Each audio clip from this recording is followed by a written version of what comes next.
Bij die nieuwe single, heb je er ook een clip bij gemaakt? Daar zijn we nog mee bezig.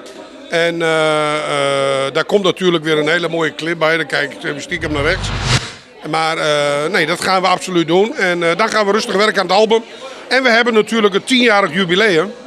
Met een heleboel bekende artiesten in een hele grote feesttent op het industrieterrein in Groningen. En de vergunningen zijn al aangevraagd. Dus en dat zal ongeveer plaats gaan vinden september, oktober 2017.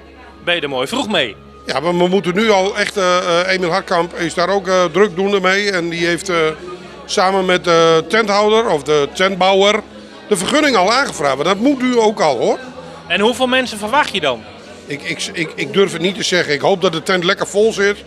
En dat zou voor mij een kroon op mijn werk zijn. Ik hou al mijn vrienden op de hoogte wat er gaat gebeuren.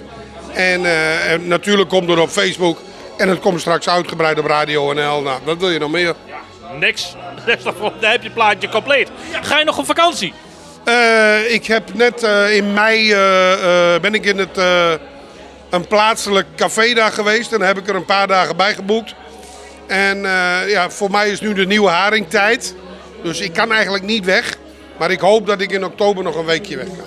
Maar hoe zit het nou met die Nederlandse haring? Ik hoor dat die eigenlijk helemaal niet meer uit Nederland komt. Of heb ik dat mis? Nee, dat heb je helemaal goed. De meeste haringen die in Nederland gegeten worden, die worden gevangen in Denemarken en Noorwegen. Die worden daar ook direct verwerkt aan boord en die komen gewoon met een Nederlands schip naar Nederland. En zodoende is het Nederlandse haring, maar dat is het al jaren niet meer. Maar hij is er niet minder lekker om. En dan met of zonder ui? Ik doe met uien. Voor de visboer, ja, ik doe met uien. Want ik hoor de laatste bekende kok die zegt dat is jammer dat je er een uitje op doet. Ja, dat deden ze van vroeger. Vroeger deden ze in zo'n heel grote houten vat.